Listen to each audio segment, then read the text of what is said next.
Saudi अरब का बादशाह في المملكة العربية السعودية शाह फैसल اتفقوا على هضم حقوق العرب. मुसलमान दुनिया का वो अकेला बादशाह जिसके एक ही हुक्म से सुपर पावर अमेरिका ने उसके सामने घुटने टेक दिए थे, जिसने फलस्तीन की आजादी के लिए पूरी दुनिया से दुश्मनी ली थी। نقبل بتقسيم فلسطين लेकिन जैसे ही शाह फैसल मुसलमान दुनिया का सबसे बड़ा लीडर बना, أو أن يتكدر الشرق. शाह फैसल को उसके अपने ही भतीजे सऊदी खानदान के एक शहजादे ने गोली मारकर शहीद कर दिया। लेकिन आखिर सऊदी खानदान को इतनी ताकत मिली कहां से? इसके लिए हमें बहुत पीछे जाना होगा। आज से 1400 साल पहले रसूलुल्लाह सल्लल्लाहु अलैहि वसल्लम ने अपनी जिंदगी में अरब का ये सारा इलाका फतह कर लिया था। लेकिन जैसे ही रसूलुल्लाह सल्लल्लाहु अलैहि वसल्लम इस दुनिया से चले गए, अरब के बहुत सारे कबीलों ने पहले खलीफा अबू बकर रज़ियल्लाहु तआला अन्हु के खिलाफ बगावत का ऐलान कर दिया। और सिर्फ यही नहीं, कुछ लोगों ने तो नबी होने का झूठा दावा भी किया था, जिनमें सबसे बड़े झूठे नबी का नाम था मुसैलमा कज़्ज़ाब। तो अब पहले खलीफा अबू बकर रज़ियल्लाहु तआला अन्हु ने अरब को दोबारा फतह करने के लिए अपना बेस्ट जनरल खालिद बिन वलीद को इन बागी कबीलों की तरफ भेजा, जिसके बाद खालिद बिन वलीद ने तेजी से ये सारा इलाका दोबारा फतह किया। और आखिर उनकी लड़ाई तारीख के सबसे बड़े झूठे नबी मुसैलमा कज़्ज़ाब से हुई, जंगे यमामा। इस जंग में खालिद बिन वलीद ने मुसैलमा कज़्ज़ाब और उसके कबीले बनु हनीफा को ऐसा हराया कि अगले 1000 साल तक बनु हनीफा दोबारा अपने पैरों पर खड़े नहीं हो सके। लेकिन 1000 साल के बाद मुसैलमा के कबीले बनु हनीफा से एक नया बादशाह सामने आया, सऊदी खानदान का पहला बादशाह, जिसका नाम था मुहम्मद बिन सऊद। जब सऊद बादशाह बना, उस वक्त दुनिया की सबसे बड़ी ताकत उस्मानिया खिलाफत थी, जिसमें ज्यादातर उस्मानी बादशाह सूफीज्म को फॉलो करते थे। और उस्मानिया सल्तनत के दौर में मक्का का ये हाल था कि मक्का की ग्रैंड मस्जिद में रोज एक ही नमाज पढ़ने के लिए 4 अलग इमाम खड़े होते थे, हनफी, शाफी, मालिकी और हम्बली। और इनमें से कोई भी एक दूसरे के इमाम के पीछे नमाज नहीं पढ़ता था। ये सब देखकर अरब में एक स्कॉलर ऐसा था जो इस सिस्टम से बिल्कुल खुश नहीं था, मोहम्मद बिन अब्दुल वहाब। लेकिन जैसे ही वो इस सब के खिलाफ आवाज उठाने लगे, लोगों ने उन्हें अपने ही शहर से निकाल दिया। अब मोहम्मद बिन अब्दुल वहाब के पास इल्म तो था, लेकिन अपने ख्यालात ज्यादा लोगों तक पहुंचाने के लिए उन्हें ताकत की जरूरत थी। और ये ताकत उन्हें तब मिली जब उन्होंने दुनिया के पहले सऊदी बादशाह के साथ दोस्ती का हाथ मिलाया, जिसके बाद सऊदी और वहाबी खानदान ने मिलकर अरब के इलाके नजद में एक मजबूत हुकूमत बनाई। अब सऊदी खानदान की एक मजबूत हुकूमत तो बन चुकी थी, लेकिन फिर भी उनकी उस्मानिया खिलाफत के सामने कोई औकात नहीं थी। उस्मानिया खिलाफत अब भी मुसलमानों की सबसे बड़ी ताकत थी। लेकिन इस सब के 200 साल बाद उस्मानिया सल्तनत अपनी आखिरी सांसें ले रही थी। वर्ल्ड वॉर 1, जिसमें एक बार फिर ब्रिटिश एम्पायर और उस्मानिया खिलाफत एक दूसरे के आमने सामने हुए। और ब्रिटिश एम्पायर को अच्छी तरह पता था कि हम उस्मानिया खिलाफत को तब तक नहीं तोड़ सकते जब तक उनके साथ अरबों का सपोर्ट है। तो ऑफ कोर्स ब्रिटिश एम्पायर ने अपना फुल जोर लगाया कि किसी तरह अरब के लोग उस्मानिया सल्तनत के खिलाफ बगावत कर दें। लेकिन ये कोई आसान काम नहीं था। ब्रिटिश एम्पायर को इस काम के लिए एक बहुत ही ताकतवर अरब लीडर की जरूरत थी। और आखिर बहुत ढूंढने के बाद अंग्रेजों को ये लीडर मिल गया, मक्का का शरीफ हुसैन, जो कोई आम इंसान नहीं था, बल्कि उसका ताल्लुक रसूलुल्लाह सल्लल्लाहु अलैहि वसल्लम के खानदान से था। और वो खुद भी एक बहुत बड़ा स्कॉलर था। ब्रिटिश एम्पायर ने शरीफ हुसैन और अरब के लोगों के साथ एक वादा किया کہ اگر ہم عثمانیہ سلطنت سے یہ جنگ جیت گئے ہم دنیا سے خلافت ختم نہیں کریں گے بلکہ ہم ترکوں سے خلافت چھین کر واپس عربوں کو مسلمانوں کا خلیفہ بنائیں گے۔ یہ سن کر آف کورس عرب کے لوگ بہت خوش ہوئے اور انہوں نے برٹش امپائر کے ساتھ مل کر عثمانیہ سلطنت کے خلاف بغاوت کر دی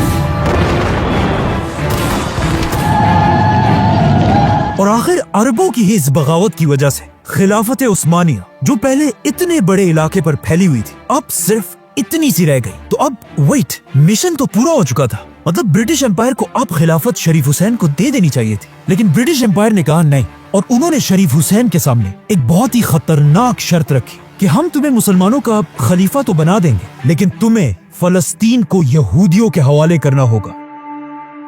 لیکن فلسطین کو بیچنے کی انگریزوں کی اس آفر کو شریف حسین نے پھاڑ دیا۔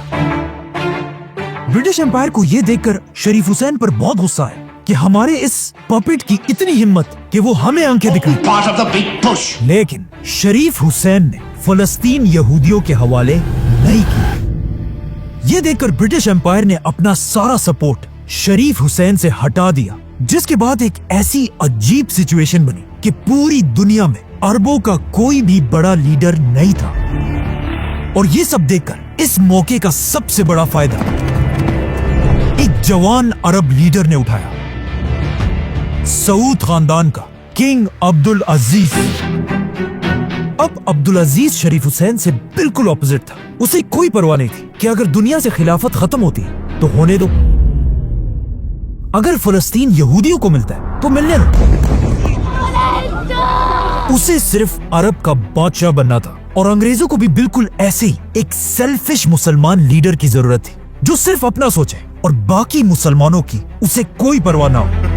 اسی لیے شریف حسین سے اپنا سپورٹ ہٹانے کے بعد انگریزوں نے اپنی پوری طاقت کے ساتھ عبدالعزیز کو سپورٹ کیا، جس کے بعد عبدالعزیز اپنی فوج کے ساتھ تیزی سے مکہ اور مدینہ فتح کرنے کے لیے ریاض سے روانہ ہوا۔ اینڈ آف کورس انگریزوں کی مدد سے عبدالعزیز نے آسانی سے پورا حجاز فتح کر لیا، اور عبدالعزیز کی طاقت کو دیکھ کر مکہ کے سارے علماء نے کعبہ کے سامنے اس کے ہاتھ پر بیعت کی۔ مکہ اور مدینہ کو فتح کرنے کے بعد عبدالعزیز کی بادشاہت اس سارے علاقے پر پھیل گئی، اور اس طرح دنیا میں ایک نئی ریاست بنی، the kingdom of Saudi Arabia. اليوم في المملكة العربية السعودية اور عبدالعزیز اس کا پہلا بادشاہ۔ سب سے پہلے کنگ عبدالعزیز نے سعودی عرب کو دو بڑے حصوں میں ڈیوائیڈ کیا، ایک حصہ نجد جس میں سعودی خاندان کا کیپٹل ریاض تھا، جس کا گورنر اس نے اپنے بڑے بیٹے سعود بن عبدالعزیز کو بنایا، اور دوسرا حصہ حجاز جہاں اسلام کی سب سے ہولی سائٹس تھی، مکہ اور مدینہ، اور یہاں کا گورنر بادشاہ نے اپنے دوسرے بیٹے کو بنایا، پرنس فیصل۔ هذا كل ما أريده أيها الإخوان. اب جیسے ہی سعودی عرب ایک اسٹیٹ بنا، سعودی کے بالکل پاس ہی ایک ملک بحرین میں عرب کا سب سے پہلا آئل کا کنواں ڈسکور ہوا۔ of Middle Eastern oil as emissary to Arabia. یہ دیکھ کر عبدالعزیز نے بھی اپنے انگریز دوستوں کے ساتھ مل کر سعودی عرب میں تیل ڈھونڈنا شروع کیا، لیکن اگلے 6 سال تک ڈھونڈنے کے بعد بھی انہیں آئل کا ایک قطرہ بھی نہیں ملا۔ انہی انگریز سائنٹسٹ نے بعد میں اپنی کتاب میں لکھا ہے کہ ایک دن عرب کے ڈیزرٹ سے ایک غریب آدمی ان کے پاس آیا اور ہمیں ہاتھ سے پکڑ کر سعودی عرب کے علاقے دمام کی طرف لے کر گئے، اور ہمیں کہا یہاں پر ڈھونڈو، وہ تمہیں یہیں پر ملے گی، جو چیز تمہیں چاہیے وہ تمہیں یہاں ملے گی۔ اور اس طرح سعودی عرب میں دنیا کی سب سے بڑی آئل کی ڈسکوری ہوئی۔ the world's largest supplier of oil. Now، جیسے ہی سعودی میں آئل کی ڈسکوری ہوئی، عبدالعزیز کی قسمت اتنی اچھی تھی کہ اس کے صرف 1 سال بعد دنیا کی سب سے بڑی جنگ شروع ہوئی، ورلڈ وار 2۔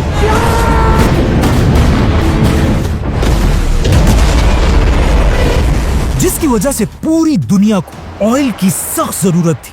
یہ دیکھ کر کنگ عبدالعزیز پوری دنیا کو سعودی کا تیل بیچنے لگا، جس کی وجہ سے سعودی عرب کی اکانومی 2000 ٹائمز بڑھ گئی، اور عبدالعزیز ایک غریب بادشاہ سے اب دنیا کا سب سے طاقتور بادشاہ بنا۔ اس جنگ میں ورلڈ وار 2 میں عبدالعزیز جرمنی کے ہٹلر کے خلاف अमेरिका के साथ मजबूती से खड़ा रहा, discuss mutual problems of trade and relations with Saudi Arabia. लेकिन वर्ल्ड वॉर 2 खत्म होते अब्दुल अजीज के अंग्रेज दोस्तों ने दुनिया में एक नया मुल्क बनाया, इजराइल। जैसे इजराइल के लीडर ने इजराइल की आजादी का ऐलान किया, Finally, by the grace of God, उसके सिर्फ एक दिन बाद ऑलमोस्ट बहुत सारे अरब मुल्कों ने मिलकर इजराइल पर हमला कर दिया। अब जब सारे अरब इजराइल के खिलाफ लड़ रहे थे, दुनिया का सबसे बड़ा अरब बादशाह अब्दुल अजीज चुप करके बैठा हुआ था। अब्दुल अजीज के पास पैसा तो बहुत था और बहुत बड़ी फौज भी थी, लेकिन फलस्तीन को बचाने के लिए अब्दुल अजीज ने कोई भी कदम नहीं उठाया और सिर्फ 800 सऊदी वॉलंटियर्स ने जाकर इजराइल के खिलाफ जंग लड़ी। लेकिन पूरे सऊदी खानदान में सिर्फ एक ही शख्स ऐसा था जिसने फलस्तीन के लिए आवाज उठाई, अब्दुल अजीज का बेटा प्रिंस फैसल, هل نقبل بتقسيم فلسطين؟ जिसने यूएन में खड़े होकर कहा कि हम इजराइल को नहीं मानते। بشير زوال إسرائيل. अब इजराइल तो आजाद हो गया, लेकिन इसके कुछ ही सालों बाद किंग अब्दुल अजीज अपनी आखिरी सांसें ले रहा था। मरने से पहले अब्दुल अजीज ने अपने दोस्तों से कहा कि काश मेरे बाद सऊदी अरब का बादशाह सऊद नहीं बल्कि फैसल होता, और साथ ये भी कहा कि काश मेरे फैसल जैसे 3 और बेटे होते। लेकिन फिर भी अपने आखिरी वक्त में अब्दुल अजीज ने फैसल को अपने पास बुलाया और उससे 7 बार कसम ली कि तुम अपने भाई सऊद के साथ वफादार रहोगे। जिसके बाद अब्दुल अजीज के मरते ही उसका बड़ा बेटा सऊद सऊदी अरब का बादशाह बना। लेकिन आखिर क्यों अब्दुल अजीज सऊद की जगह अपने बाद फैसल को बादशाह बनाना चाहता था?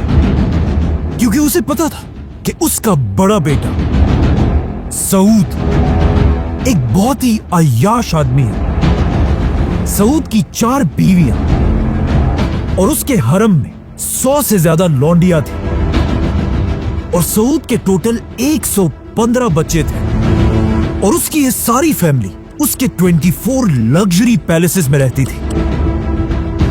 और सऊद की शराब पीने की आदत का सबको पता था। सऊद ने बादशाह बनते ही सऊदी अरब का सारा खजाना अपने खानदान पर लुटाना शुरू किया। सऊद ने ऐलान किया कि आज के बाद हर शहजादे को खजाने से करोड़ों रुपए दिए जाएंगे।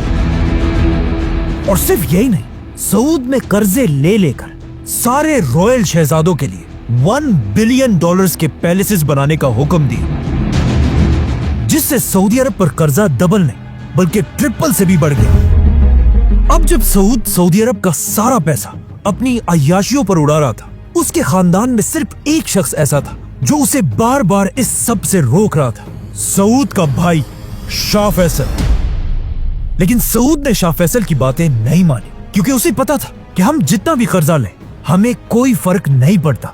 लेकिन ये उसकी बहुत बड़ी गलत फहमी थी, क्योंकि बहुत जल्द सऊद का सारा गुरूर टूटने वाला था। अब तक दुनिया में ऑयल सिर्फ सऊदी और कुछ ही बाकी कंट्रीज में था, लेकिन आहिस्ता आहिस्ता दुनिया के बाकी इलाकों में भी ऑयल डिस्कवर होना शुरू हुई, जिससे दुनिया में ऑयल की सप्लाई तेजी से बढ़ने लगी। Libya was the first company to find oil there in अब जब ऑयल की सप्लाई पूरी दुनिया में बहुत ही ज्यादा बढ़ गई, तो ऑफ कोर्स ऑयल की प्राइस नीचे गिरने लगी और सऊदी अरब के खजाने खाली होने लगे।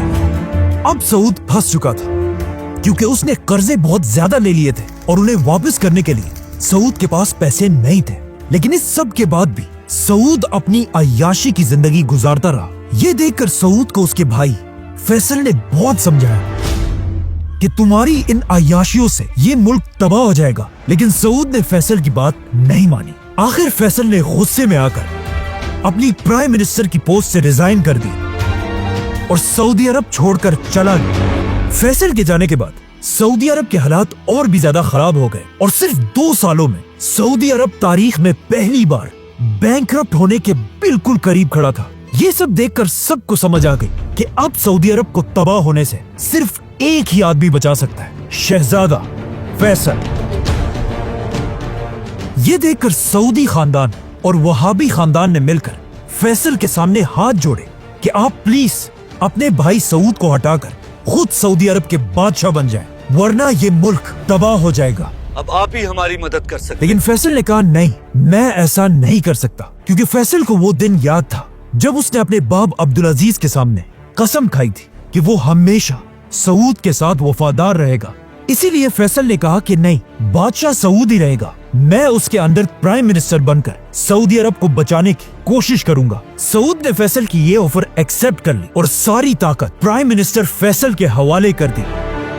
फैसल ने आते ही सबसे पहले शहजादों की सारी आयाशियां खत्म कर दी, उनको दिए जाने वाले करोड़ों रुपए बंद कर दिए और इन शहजादों के लग्जरी पैलेसेस छीनकर वहां गवर्नमेंट ऑफिसेस बनाए। और सबसे बड़ा काम फैसल ने यह किया कि तारीख में पहली बार सऊदी अरब से स्लेवरी खत्म कर दी। शाह फैसल ने अपने खजाने से हर गुलाम के मालिक को $2000 देकर उसे आजाद कर दिया। इस तरह एक ही दिन में हजारों गुलाम आजाद हो गए। और सऊदी की इकोनॉमी ठीक करने के लिए शाह फैसल ने एक ताकतवर आदमी से कर्जा भी लिया, जो उस वक्त सऊदी का सबसे अमीर आदमी था, जिसका नाम था मोहम्मद बिन लादेन। फैसल ने पूरी दुनिया से इस्लामिक स्कॉलर्स को सऊदी बुलाया ताकि ये स्कॉलर्स सऊदी के एलीट खानदान के बच्चों को इस्लाम सिखा सके। बाय द वे, इन्हीं इस्लामिक स्कूल्स में उसी सऊदी के सबसे रिच आदमी मोहम्मद बिन लादेन का बेटा भी पढ़ता था, उसामा बिन लादेन।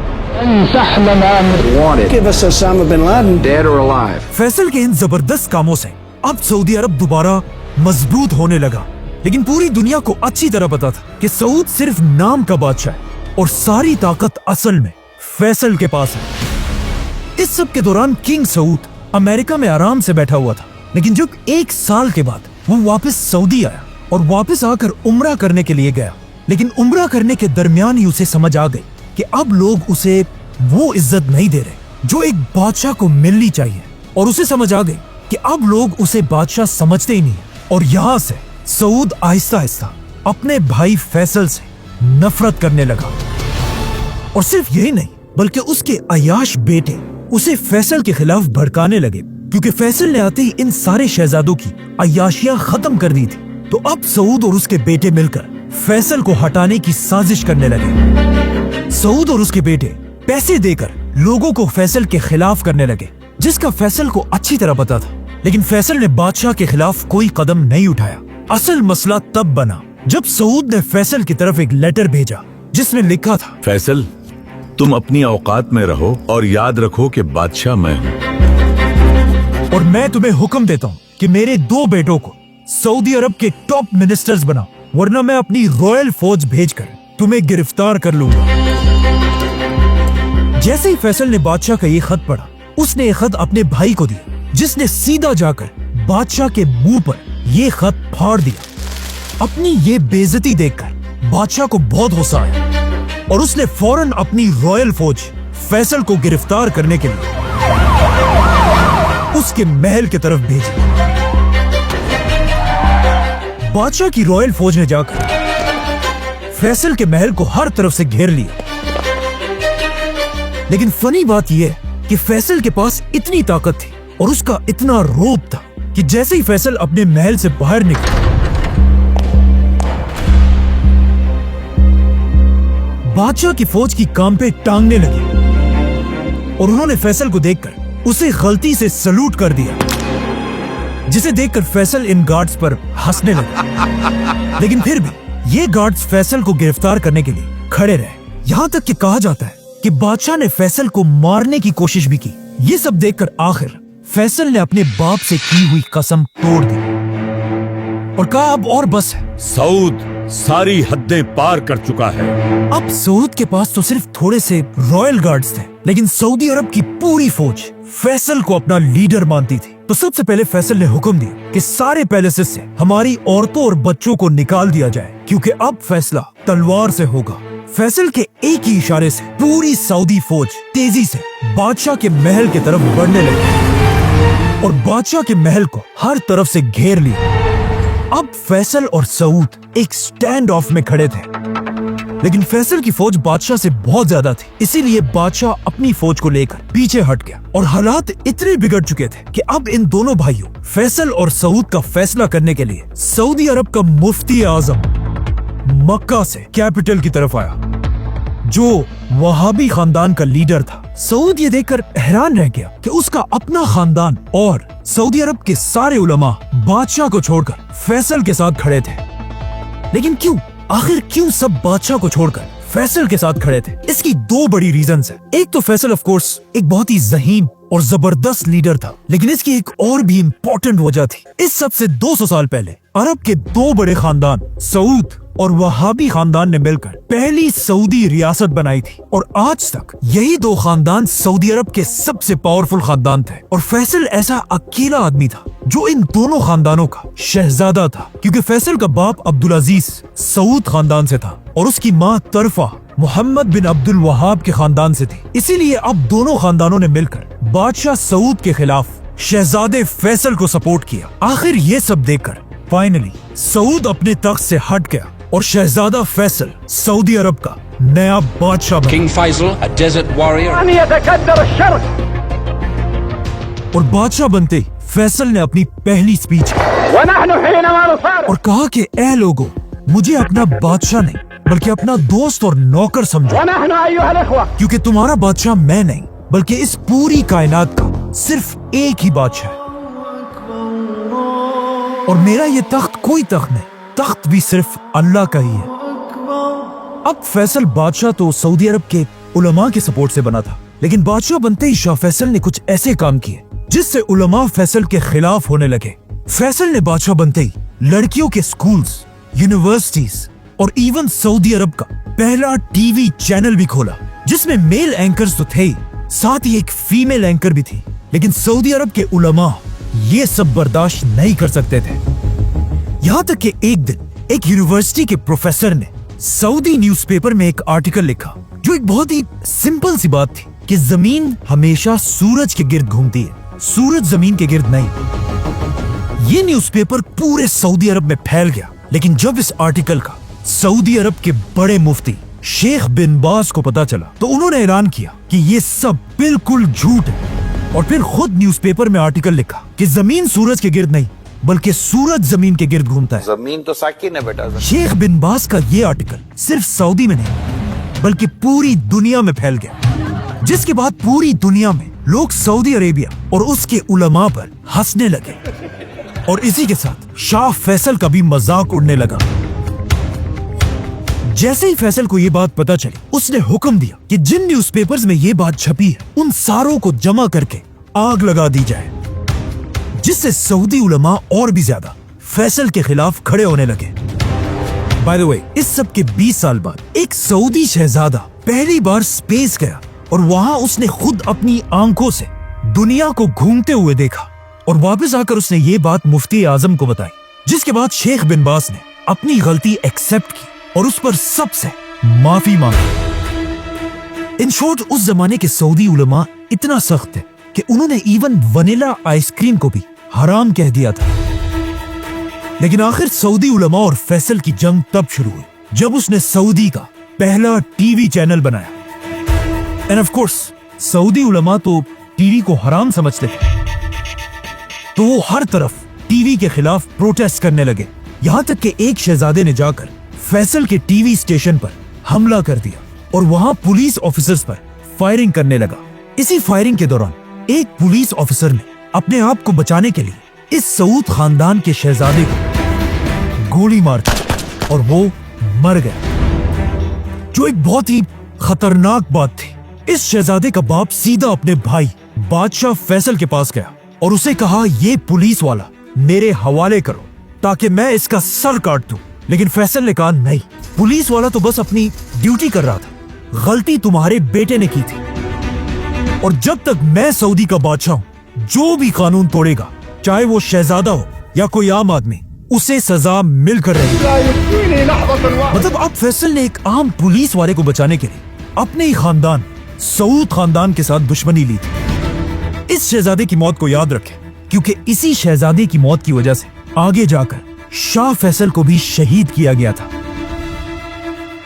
ये सब तो सऊदी के अंदर हो रहा था, लेकिन सऊदी अरब के बाहर भी फैसल आहिस्ता आहिस्ता एक इंटरनेशनल लीडर बन रहा है। Her Majesty warmly welcomed the dignified Middle Eastern ruler. क्योंकि जैसे ही फैसल बादशाह बना, उसके कुछ ही अरसे बाद एक बहुत बड़ी जंग शुरू हुई Pakistan versus India. Why the Indians are so anxious to precipitate this war? जिसमें फैसल ने पाकिस्तान को फुल सपोर्ट किया और पाकिस्तान की फौज की मदद के लिए सस्ता तेल भेजने लगा, जिससे पाकिस्तान और सऊदी एक दूसरे के बहुत ही करीब आने लगे। और सिर्फ यही नहीं, बल्कि पाकिस्तान और इंडिया की जंग के बाद एक और जंग भी हुई, इजराइल और अरबों की जंग। Arab states went to war with the Israelis. अब इजराइल के साथ पहली जंग में फैसल के बाप अब्दुल अजीज ने फलस्तीनियों की कोई मदद नहीं की थी, लेकिन अब जब फैसल सऊदी अरब का बादशाह था, उसने अपनी 20,000 की फौज के साथ फलस्तीन और अरबों की मदद की। लेकिन फैसल की बहुत कोशिश के बाद भी अरब इजराइल से ये जंग हार गए, और इतनी बुरी तरह से हारे कि इस जंग के बाद इजराइल का साइज 3 गुना बढ़ गया। इजराइल से ये जंग बुरी तरह हारने के बाद कहा जाता है फैसल को इतना दुख हुआ कि किसी ने भी इस हार के बाद फैसल को कभी हंसते हुए नहीं देखा, और फैसल हर टाइम सिर्फ एक ही टेंशन में था कि किस तरह अब इजराइल से बदला लिया जाए। इजराइल ने इस जंग में जिन मुसलमान मुल्कों को तबाह किया था, फैसल ने अपने खजाने से उन सारे मुसलमान कंट्रीज को दोबारा अपने पैरों पर खड़ा किया, और यहाँ से फैसल पूरी दुनिया से फाइटर जेट्स, टैंक्स और वॉर शिप्स खरीदने लगा, ताकि सऊदी फौज को ताकतवर बनाकर फैसल इजराइल से बदला ले सके। अब जब फैसल इजराइल से बदला लेने की प्लानिंग कर रहा था, अचानक दुनिया में एक ऐसा वाकया हुआ जिसने पूरी दुनिया को हिला कर रख दिया। एक दिन एक क्रिश्चियन आदमी ने जेरूसलम में मुसलमानों की तीसरी सबसे होली साइट मस्जिद अक्सा को आग लगा दी, जिससे पूरी दुनिया के मुसलमान इजराइल के खिलाफ खड़े हुए। इस क्रिश्चियन ने मस्जिद अक्सा के अंदर सलाउद्दीन अयूबी के मिंबर को आग लगाई थी। ये वो मिंबर था जिसे सलाउद्दीन अयूबी ने 800 साल पहले खुद इस जगह पे रखा था, और अब ये मिंबर जलकर राख हो चुका था, और आहिस्ता आहिस्ता ये आग इतनी बढ़ गई कि मस्जिद अक्सा की छत का एक हिस्सा भी गिर गया। इस सब के बाद जब उस क्रिश्चियन से पूछा गया कि तुमने आखिर ऐसा क्यों किया, तो उसने जवाब दिया कि मैंने ये इसलिए किया कि जीसस क्राइस्ट दुनिया में तभी आएंगे जब मस्जिद अक्सा तबाह हो जाएगी। लेकिन अब इजराइल की हुकूमत की डिठाई देखे कि मस्जिद अक्सा को आग लगाने के बाद भी इजराइल की अदालत ने इस आदमी को कोई सजा नहीं दी, और कहा कि यह आदमी कोई टेररिस्ट नहीं बल्कि एक पागल है। लेकिन अब अगर यही सब किसी मुसलमान ने किया होता तो पूरी दुनिया ने मिलकर उसे टेररिस्ट कहना। Islam does not deserve to call itself a religion of peace. Islam is not a religion of peace. मतलब हमारा टेररिस्ट टेररिस्ट और तुम्हारा टेररिस्ट पागल। अब जब इस आदमी को कोई सजा नहीं मिली, पूरी दुनिया के मुसलमान हर जगह इजराइल के खिलाफ प्रोटेस्ट करने लगे, और सारे मुसलमान इस वक्त दुनिया में सिर्फ एक ही लीडर की तरफ देख रहे थे, सऊदी अरब के शाह फैसल। तो अब ये सब देखकर फैसल ने पूरी दुनिया के मुसलमान लीडर्स को एक जगह जमा होने का हुक्म दिया, और इसी कॉन्फ्रेंस में एक इस्लामिक ऑर्गेनाइजेशन बनाने का ऐलान हुआ, जिसका नाम था OIC, जिससे ऑफ कोर्स फैसल मुसलमान दुनिया का सबसे बड़ा लीडर बना। अब फैसल को मौका मिल चुका था कि वो पूरी दुनिया के मुसलमानों को इजराइल के खिलाफ यूनाइट करे। तो अब फैसल मुसलमान लीडर्स के साथ मिलकर इजराइल पर हमले की प्लानिंग करने लगा, और अचानक 1973 में यहूदियों के सबसे बड़े फेस्टिवल योम कपूर के दिन अरब फौजों ने इजराइल पर सरप्राइज हमला कर दिया। Israelis celebrating the holiday of Yom Kippur. और अरब फौजें हर तरफ से इजराइल के अंदर दाखिल हुई, और इजराइल से ये सारे इलाके फतह कर लिए। इजराइल इस जंग के लिए बिल्कुल भी रेडी नहीं था, इसीलिए इजराइल की फौजें आहिस्ता आहिस्ता मुसलमानों के प्रेशर की वजह से पीछे हटने लगे। ये देखकर किंग फैसल ने मुसलमानों की फौज की तरफ मैसेज भेजा कि आज मेरे बेटों, तुमने हमारा सर फख्र से बुलंद कर दिया, लेकिन अब रुकना नहीं है, इजराइल के खिलाफ आगे बढ़ते रहो। ऐसा लग रहा था कि मुसलमान अब कुछ ही दिनों में इजराइल को बिल्कुल क्रश कर देंगे। लेकिन यहाँ इजराइल की मदद के लिए वो आया जिसका फैसल को डर था, super power America. The United States has stood by the side of Israel. अरब की फौज से डरकर इजराइल की प्राइम मिनिस्टर ने अमेरिका से मदद की भीख मांगी, और अमेरिका से रिक्वेस्ट की कि फौरन हमें $1 बिलियन की एड भेजी जाए, जिस पर अमेरिका ने जवाब दिया कि $1 बिलियन नहीं, ये लो $2 बिलियन और जाकर इन अरबों को सबक सिखा। इसके साथ अमेरिका ने इजराइल को फाइटर जेट्स, टैंक्स और मशीन गन्स भी भेजी और अमेरिका की इस मदद से इजराइल दोबारा अरब फौजों को पीछे धकेलने लगा। अब जब इस सब का मुसलमानों के लीडर किंग फैसल को पता चला, इस वक्त मुसलमानों का लीडर किंग फैसल अपने ऑफिस में बैठा हुआ था जब उसे अमेरिका की इस बदमाशी का बताया गया। फैसल को अमेरिका की इस हरकत पर इतना गुस्सा आया कि फैसल ने उसी वक्त अपना फोन उठाया और कहा फौरन ऑयल मिनिस्टर को मेरे सामने हाजिर किया जाए। जैसे ही ऑयल मिनिस्टर फैसल के पास पहुंचा, उस वक्त रात के 8 बज रहे थे और इनकी मीटिंग शुरू हुई। लेकिन ऑयल मिनिस्टर ने फैसल से कहा कि सऊदी के सारे टीवी चैनल्स 9 बजे बंद हो जाते हैं, तो अगर आपने कोई फैसला करना है तो अभी इसी वक्त करना होगा। जिस पर फैसल ने थोड़ा सोचा और कहा, लिखो, मैं सऊदी अरब का बादशाह फैसल बिन अब्दुल अजीज ये हुक्म देता हूं कि अमेरिका के तरफ भेजे जाने वाले सारे ऑयल को रोक दिया जाए और आज के बाद अमेरिका को अरब की तेल का एक कतरा भी नहीं मिलेगा। अरब में जिसके पास भी ऑयल था, उन सब ने फैसल के हुक्म पर लब्बैक कहा और अमेरिका की तरफ तेल भेजना बंद कर दिया। और अमेरिका खत्म, बाय बाय, टाटा, गया। क्योंकि अमेरिका अपना 80% ऑयल अरब कंट्रीज से खरीदता था। ये अमेरिका के लिए इतना बड़ा धचका था कि वर्ल्ड वॉर 2 के बाद अमेरिका की इकोनॉमी इतनी तेजी से कभी नहीं गिरी थी। लेकिन फिर भी अमेरिका ने अपने दोस्त इजराइल का साथ नहीं छोड़ा और अमेरिका की मदद से इजराइल अरबों से ये जंग जीत गया। जिसके बाद ऑफ कोर्स अमेरिका ने फैसल से कहा कि अब जंग खत्म हो चुकी है, तो अब ऑयल की ये पाबंदी खत्म कर दो। लेकिन फैसल इतना गुस्से में था कि उसने कहा, नहीं, जब तक तुम इजराइल को सपोर्ट करोगे तब तक मैं तुम्हें तेल नहीं बेचूंगा। और यहां से फैसल ने अमेरिका बल्कि पूरी दुनिया को अपनी असल ताकत दिखाई। फैसल ने अरब ऑयल को एक वेपन में बदल दिया,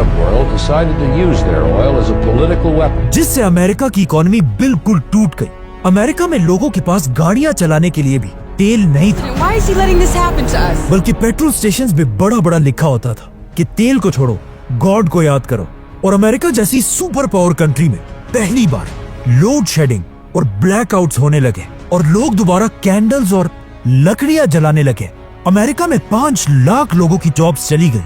और सबसे बड़ी बात यह थी कि जिस साल फैसल ने अमेरिका पर पाबंदी लगाई, उस साल अमेरिका का सबसे बड़ा फेस्टिवल क्रिसमस मनाया ही नहीं गया, बल्कि क्रिसमस की रात को, जो हमेशा लाइट से भरी होती थी, इस बार पूरे अमेरिका में सिर्फ और सिर्फ अंधेरा था। फैसल की ताकत का अंदाजा सिर्फ वेस्ट में अमेरिका को नहीं, बल्कि ईस्ट में जापान को भी हुआ। और जापान में कहा जाने लगा कि एटम बॉम्ब के बाद फैसल की पाबंदी जापान के लिए सबसे बड़ा क्राइसिस था। अब जब अमेरिका के हालात बहुत ही खराब हो गए, अमेरिका की बर्दाश्त की हद खत्म हो गई और अमेरिका में सीक्रेट मीटिंग्स होने लगी, जिसमें अमेरिकन ये प्लान करने लगे कि अगर फैसल ने ये पाबंदी खत्म नहीं की तो अमेरिका अपनी पूरी ताकत के साथ फैसल के सऊदी अरब पर हमला कर देगा और उसे हटाकर किसी और शहजादे को तख्त पर बिठा देगा। जब फैसल को अमेरिका की इस प्लानिंग का पता चला, उसने अमेरिका को क्लियर मैसेज भेजा कि अगर तुमने मुझ पर हमला किया तो मैं अरब के सारे तेल के कुओं को आग लगा दूंगा।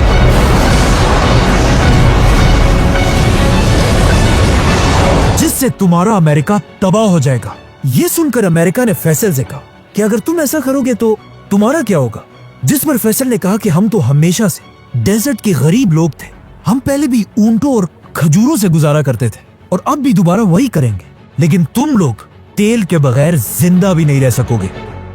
जिसके बाद फैसल ने अपनी फेमस स्पीच की और कहा, ऐ लोगों, मैं वो बादशाह नहीं हूँ जो ऑफिस में बैठकर टेलीफोन पर जंग करे, बल्कि जब जंग का वक्त आएगा तुम सब मुझे फौज के फ्रंट पर देखोगे और मुझे पता है कि हमारे इन खतरनाक फैसलों से वेस्ट और ईस्ट सब अब हम पर गुस्सा है, اتفقوا على هضم حقوق العرب. लेकिन मुझे इस सब की कोई परवाह नहीं. نحن لسنا ممن يطلب الإعانات والحروب. फलस्तीन की आजादी के लिए فلنقبل بتقسيم فلسطين हम हर हद तक जाएंगे على أن يخلصوا وطنهم السليم. अगर पूरी अरब दुनिया मिलकर ولو أجمع العرب جميعا इसराइल को एक्सेप्ट कर ले, بوجود إسرائيل तब भी मैं अकेला इसराइल को कभी नहीं मानूंगा. فلن ندخل معهم في هذا الاتفاق. अब पहली बार ऐसा लग रहा था कि उस्मानिया खिलाफत के टूटने के बाद एक बार फिर पूरी दुनिया के मुसलमान यूनाइट हो गए हैं और इनका लीडर है फैसल. मुसलमानों की इसी यूनिटी को इसके कुछ ही अरसे बाद OIC की सबसे बड़ी कॉन्फ्रेंस में देखा गया, जो पाकिस्तान के शहर लाहौर में थी. और मुसलमान दुनिया के सारे बड़े लीडर्स गद्दाफी, भुट्टो, शेख मुजीब, यासिर अरफात सब शामिल थे, जहां पहली बार एक इस्लामिक एटम बॉम्ब की बात की गई. इसी कॉन्फ्रेंस में एक बहुत ही फेमस पिक्चर ली गई, जिसमें सारे बड़े लीडर्स मिलकर एक मस्जिद में बैठे हुए हैं. लेकिन अजीब बात यह है, इस पिक्चर में जितने भी लीडर्स हैं उन सबको एक एक करके आगे जाकर मार दिया गया. जैसे ही फैसल OIC की मीटिंग से वापस आया, फैसल की ताकत इतनी बढ़ चुकी थी कि आखिर अमेरिका ने फैसल के सामने घुटने टेक दिए और अमेरिका ने फैसल के कहने पर इजराइल पर प्रेशर डालना शुरू किया कि वो अरबों के साथ डील कर ले. जिसके बाद अमेरिका, यूरोप, जापान सब मिलकर फैसल के सामने हाथ जोड़कर तेल की भीख मांगने लगे. तो अब जब फैसल की डिमांड्स पूरी हो गई, उसने अमेरिका से पाबंदी हटा दी. लेकिन पाबंदी हटाने के बाद भी तेल की प्राइस नीचे नहीं आई. इसीलिए फैसल के दौर में सऊदी की इकोनॉमी तेजी से बढ़ने लगी. जब फैसल सऊदी अरब का बादशाह बना, तब यहाँ की इकोनॉमी सिर्फ $2 बिलियन थी. लेकिन अब फैसल ने उसे $2 बिलियन से $50 बिलियन तक पहुंचा दिया था. कहा जाता है सऊदी अरब में प्रॉपर्टी की प्राइसेस हर हफ्ते डबल होती रहती थी और सऊदी अरब में कंस्ट्रक्शन इतनी तेजी से हो रही थी कि लोग सीमेंट कश्तियों में नहीं बल्कि हेलीकॉप्टर्स में मंगवा रहे थे. और यहीं से सऊदी अरब के लोग दुनिया के सबसे अमीर लोग बने. अब जब फैसल अपनी ताकत की पीक पर था, कहा जाता है कि ये स्पीच उसकी जिंदगी की आखिरी स्पीच थी. हम किस चीज का इंतजार कर रहे हैं? दुनिया की गैरत जागने का. कहाँ है दुनिया की गैरत? ऐ मेरे भाइयों, मस्जिद अक्सा तुम्हें बुला रही है, तुम्हारी मदद के लिए रो रही है. हम किस चीज से डर रहे हैं? मौत से. इससे ज्यादा अच्छी मौत और क्या हो सकती है? जो अल्लाह के राह में लड़ते हुए आए. और मेरी अल्लाह से दुआ है कि अगर मेरे हाथों से फलस्तीन आजाद नहीं होता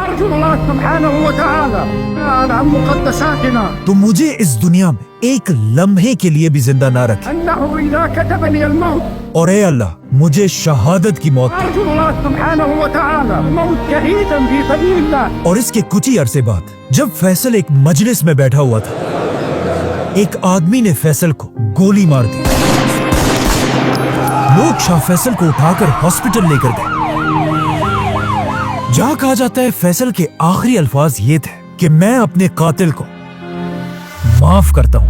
फैसल की शहादत की खबर पूरी दुनिया में आग की तरह फैली और हर तरफ लोग रोने लगे. और दुनिया के सारे लीडर्स फैसल के जनाजे के लिए सऊदी अरब पहुंचे, जिसके बाद बादशाह फैसल की नमाजे जनाजा पढ़ाई गई. जब फैसल को दफनाने के लिए ले जाया जा रहा था, लोग उसकी गाड़ी को घेर कर चीख चीख कर रो रहे थे. और ये सारा कुछ उसी टीवी चैनल पर दिखाया जा रहा था जिसे फैसल ने शुरू किया था. और एंकर रो रो कर कह रहा था कि आज पूरी उम्मत मुस्लिमा का बाप मर चुका है. और इस तरह बादशाह फैसल को दफना दिया गया. अब जिस आदमी ने फैसल को मारा था वो कोई और नहीं बल्कि फैसल के अपने भाई का बेटा था. इसीलिए जब वो गन लेकर शाह फैसल की तरफ जा रहा था, किसी ने उसे नहीं रोका, क्योंकि वो खुद भी एक शहजादा था. और जैसे ही फैसल अपने भतीजे से मिलने के लिए उसके पास गया, फैसल के भतीजे ने उसके सर पर 2 गोलियां मारी और फैसल को शहीद कर दिया। शाह फैसल को मारने के बाद जब उसके भतीजे से पूछा गया कि तुमने आखिर क्यों ऐसा किया, तो उसने एक बहुत ही स्टूपिड और अजीब जवाब दिया। उस शहजादे ने कहा, आज से 10 साल पहले मेरे एक भाई ने फैसल के बनाए हुए टीवी स्टेशन पर हमला किया था, जिसके बाद पुलिस वालों ने मेरे भाई पर फायरिंग करके उसे मार दिया था। और मुझे गुस्सा तब आया जब फैसल ने मेरे भाई का बदला लेने के बजाय उस पुलिस वाले को माफ कर दिया। और आज मैंने 10 साल बाद फैसल को मारकर अपने उसी भाई का बदला पूरा कर दिया है। अब क्वेश्चन ये है कि इस शहजादे को अपना भाई 10 साल बाद कैसे याद आया, और पिछले 10 साल से ये शहजादा था किधर? ये शहजादा पिछले 10 साल से अमेरिका में एक अय्याशी की जिंदगी गुजार रहा था और वहाँ क्लब्स, ड्रग्स और गर्लफ्रेंड्स पर अपने सारे पैसे उड़ा रहा था। बल्कि ये इतना अय्याश था कि एक बार अमेरिका में इस शहजादे को ड्रग्स यूज करने पर गिरफ्तार भी किया गया था। मतलब 10 साल तक इसको अपने भाई के मरने की कोई परवाह नहीं थी। फैसल पर हमले से कुछ ही अरसा पहले ये अमेरिका से वापस सऊदी आया। आज दुनिया के बहुत सारे लोग समझते हैं कि फैसल को किसी बदले की वजह से नहीं, बल्कि अमेरिका और इजराइल पर पाबंदी की वजह से मारा गया था। क्योंकि अगर देखा जाए, फैसल के मरते ही सबसे बड़ा फायदा अमेरिका और इजराइल को ही हुआ था, क्योंकि फैसल की शहादत के फौरन बाद इजराइल और अरबों ने दोस्ती का हाथ मिलाया और सारे अरब कंट्रीज आहिस्ता आहिस्ता इजराइल को एक्सेप्ट करने लगे। और फैसल के बाद आज तक किसी भी सऊदी बादशाह ने दोबारा अमेरिका के सामने सर उठाने की हिम्मत भी नहीं की। फैसल की शहादत के कुछ ही घंटों बाद सऊदी खानदान ने अपना नया बादशाह सेलेक्ट किया, किंग खालिद बिन अब्दुल अजीज, जिसने आते ही हुक्म दिया कि फैसल पर हमले करने वाले शहजादे का सबके सामने सर काट दिया जाए। लेकिन नए बादशाह के आते ही मुसलमानों की तारीख का सबसे खतरनाक वाकया पेश आया, काबा पर हमला।